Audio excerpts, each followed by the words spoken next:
This part of lesson 6 is going to cover extracting and deleting segments using a lift edit, an extract edit.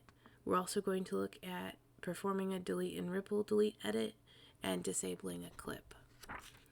Alright, so basically performing a lift edit is the book wants us to choose Theft Unexpected 02. And notice it has 2 clips already changed their colors for us, and these are the ones they're wanting us to get rid of. So this first one is Excuse Me Titled, and one of the things that we could do is set an in and out point on the clip as such, and then we can choose this here button called Lift, and it removes it. I'm going to hit Control Z because the book is talking about using a different method, so I got rid of my in and out points. And we just want to make sure that the playhead is somewhere over top of this clip. And then it wants us to press the X key. So by doing so, it has already put in the in and out points.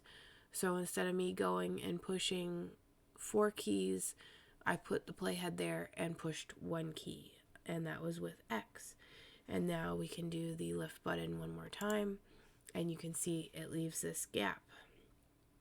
Instead of coming up here for lift, it's semicolon on your keyboard if you want that other shortcut. Alright, so we can go ahead and leave our gap there. It wants us to, moving on in the book, it says undo it. So Control Z one more time. So we put the clip back. This time, if we click the extract button instead of the lift button, it's also your apostrophe key on your keyboard, it will give us a slightly different result. As you can see, it shifted everything to the left. So that cleaned it up and closed our gap. So that second one was extract edit. Each of these get rid of clips for you. It just depends on what you're trying to accomplish when you remove that clip. If you need that gap or if you do not need the gap, is the way you want to choose your choices as far as a lift versus an extract. Okay. It also says we can click on our second clip here, and we can use the delete or backspace key. So if I hit either one of those, once this is highlighted, and it does not matter where my playhead is, this will go away. So that clears the clip out. Fairly easy. However, you're like, well, we have the gap again. So if I use Shift with forward delete on a Mac or Shift with just delete on Windows and do it one more time, make sure the clip is selected, it will shift everything over just like the other technique. The one biggest difference between these is the one working with the in and out points.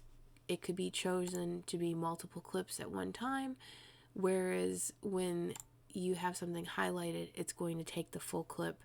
It's not going to look at in and out points.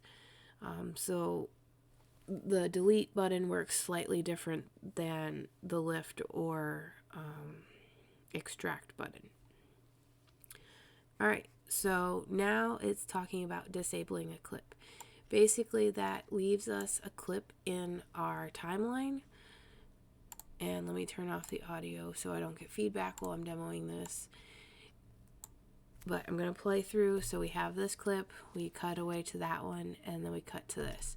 If I highlight this clip and right click on it, and then I choose enable, which is going to deselect that, the clip is still there. So if I play it again, it no longer shows up in our timeline as far as the playing. Still visible as far as being there in the timeline, but it's not actually showing in our program monitor. And this might be good if you're working with a very large project and you need to look at specific video tracks. You can disable stuff. So I turned it back on by right-clicking and choosing Enable there. So that's just another little technique. It's kind of like hiding the clip And with that, I think we're at the end of this chapter. Hopefully you guys have seen a lot of different ways to do various things, and you're starting to figure out which ones you like.